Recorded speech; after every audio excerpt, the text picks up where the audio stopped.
Unfortunately with the pandemic, I'm still seeing a lot of loss, you know what I mean? And there is a lot of grief. And I think that there's sometimes a place for a bow tie in the hospital because of that, where someone can just see something that, brings kind of like an uncanny joy to the situation. And before long, there's two people connecting over something deeper. And if that goofy thing, like a bow tie or a fun pair of socks, is enough to open a door for a deeper conversation, I think that what a great result of just having a little bit of fun.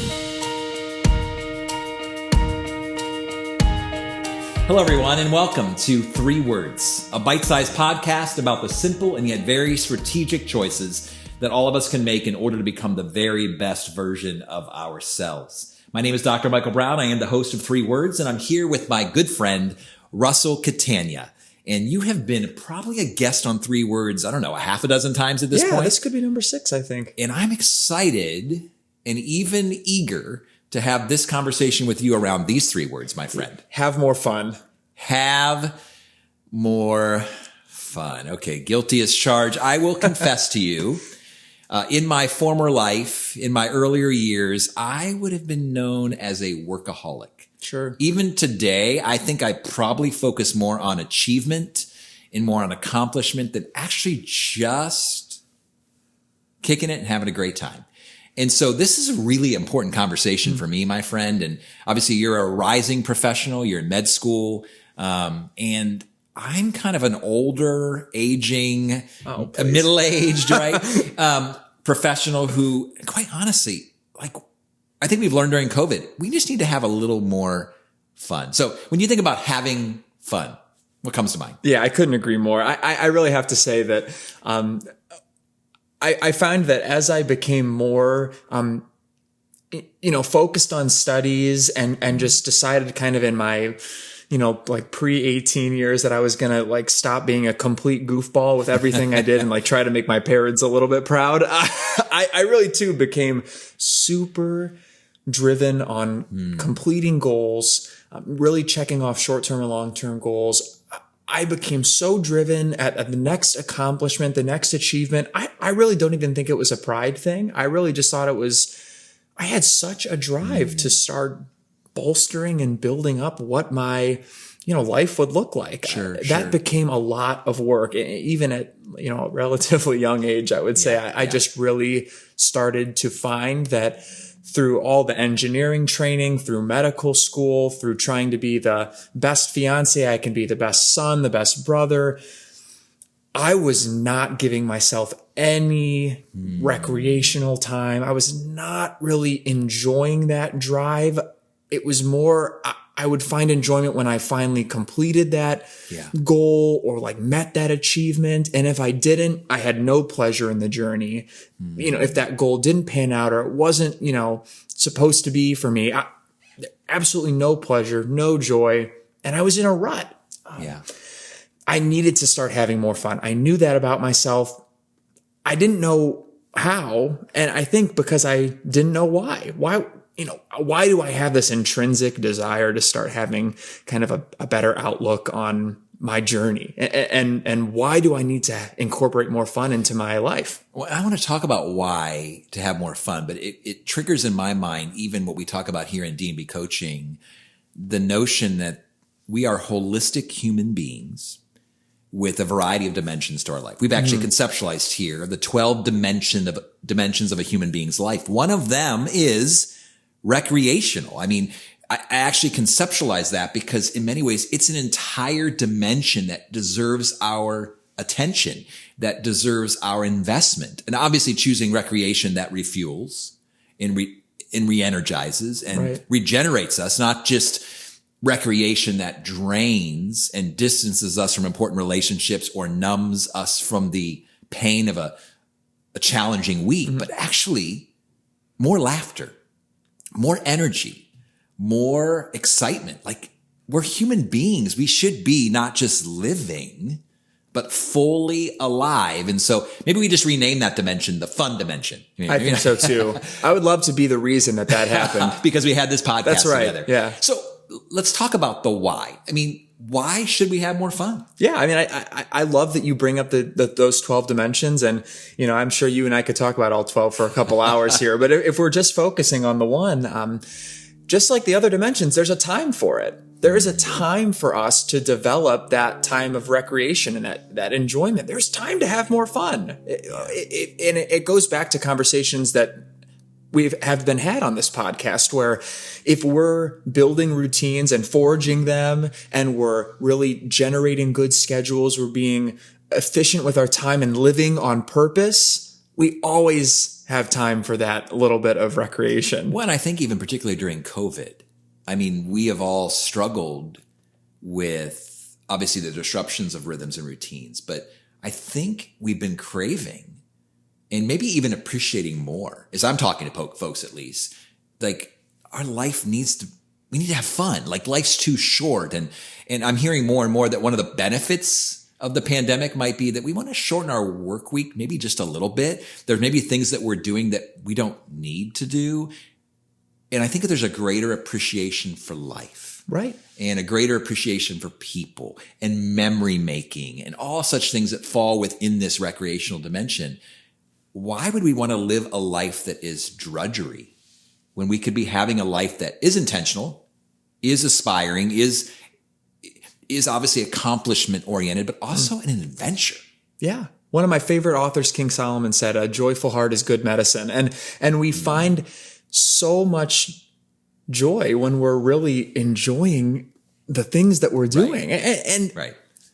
Oh my goodness, you need to have fun to enjoy those things. You need to inject and incorporate fun in whatever you're doing. And we're talking about setting aside time for fun, but we will talk about it, but there is fun to be had in whatever you're doing, whether it's work or whether you're setting aside time to go play tennis with a couple of friends. I mean, we need to find room for that in everything. And yeah, there's a whole dimension for recreation, but there's also other dimensions that fun can sneak its way into. And I think when we do that, we really can generate a lot of perseverance, which I think, if this pandemic has taught me something, it could definitely be that, boy, have we needed some of that. We have needed some perseverance to get through really challenging, grueling weeks, months, loss. Yeah.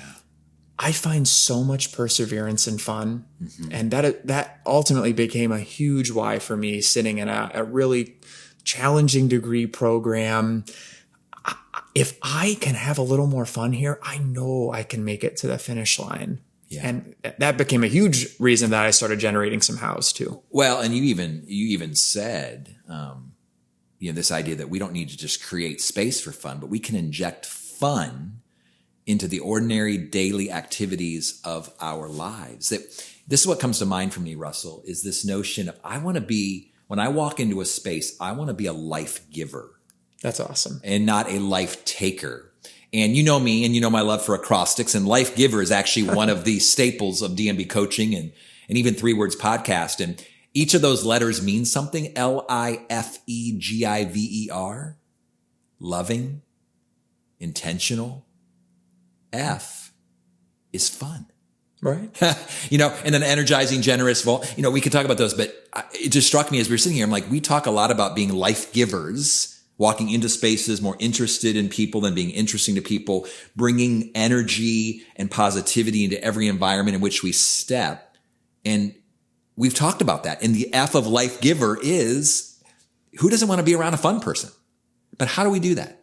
Yeah, that's a great question. Yeah. And I love that, because, we powwow a little bit, like 13 seconds before these podcasts start, but that was something that just kind of came to your head. And I love that came up because, just like I said, a joyful heart is good medicine for us. What if we can give that joy to other people? Yeah. What if the fun that we have, actually gives joy to other people and can give life, Well, and so typically we're having the most fun when we're in community. Yeah. I mean, it's kind of hard to have fun by yourself. I mean, I do crack myself up on occasion. We know it. Just thinking about funny things, but to be able to have fun with someone makes it more fun. Yeah. Yeah. And so one little weird thing that I started doing, my first job, in high school was at a Men's Warehouse. Okay. And, That's the bow tie today. One of the first things I started doing at work was I would start wearing a bow tie to work. And I was this 16-year-old kid. I was just kind of getting off the goofy ball train, but now I was stepping right back onto the goofball train a little bit. And I was like, I'm going to start wearing a bow tie and these crazy socks to work.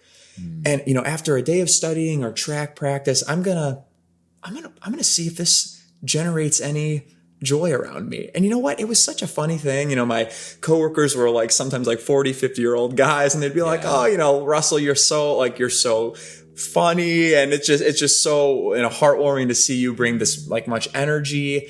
I didn't actually feel very energized. I was just tying a bow tie. But what I started to see was that the people around me were starting to get a little bit of a smile on their face. They were, even if it was just to pick on me a little bit, which I have thick enough skin, but I started to realize, this is generating happiness around me. And that actually gave me energy. It wasn't the bow tie, right? But it was seeing other people get a little bit of that medicine that we were just talking about. And that actually started to energize me. I was going to work and I was having a little bit more fun. When I was helping, brides and grooms put a wedding together, I was actually having a little bit more fun doing that. It wasn't the monotony of high school. It wasn't track practice. It was kind of like my own little project. And so that was really the first thing I started to do. And that was work, right? That wasn't the dimension recreation. I wasn't setting aside time to play tennis with friends 6 hours a week like I am now. Well, maybe not in the winter time, but I was saying, here's an area where there's monotony. There can be a lot of,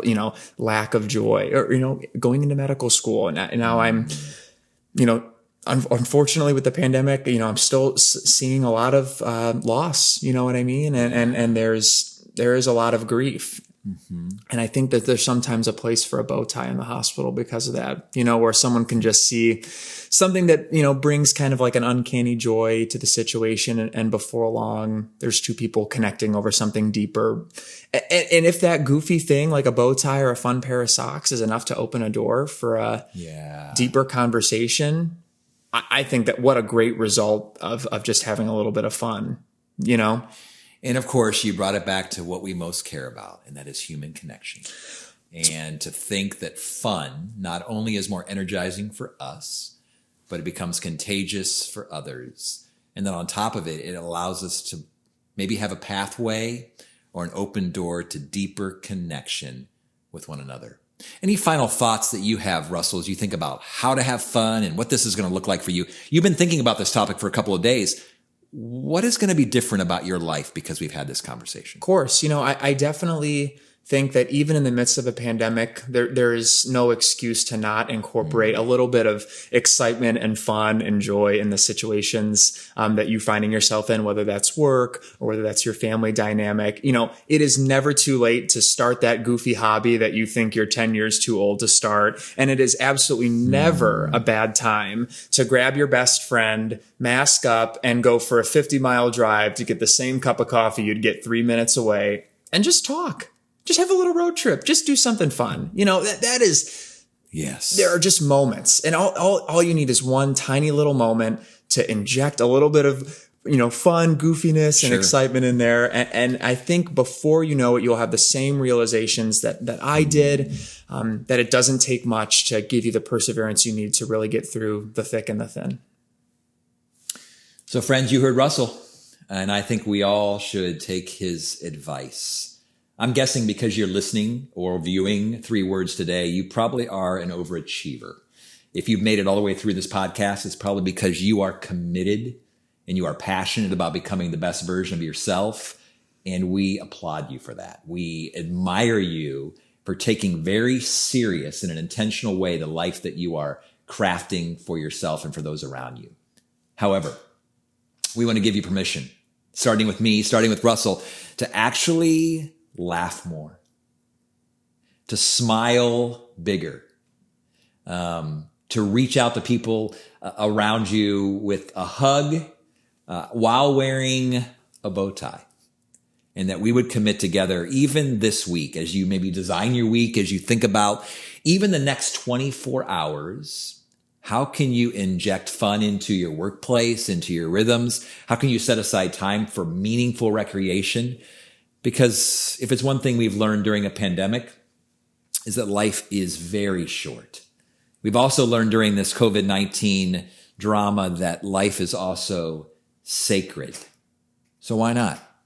Make a commitment with us, your 3 Words podcast family, to have more fun. For life coaching, consulting services, or to hire a keynote speaker, please visit dmbcoaching.com.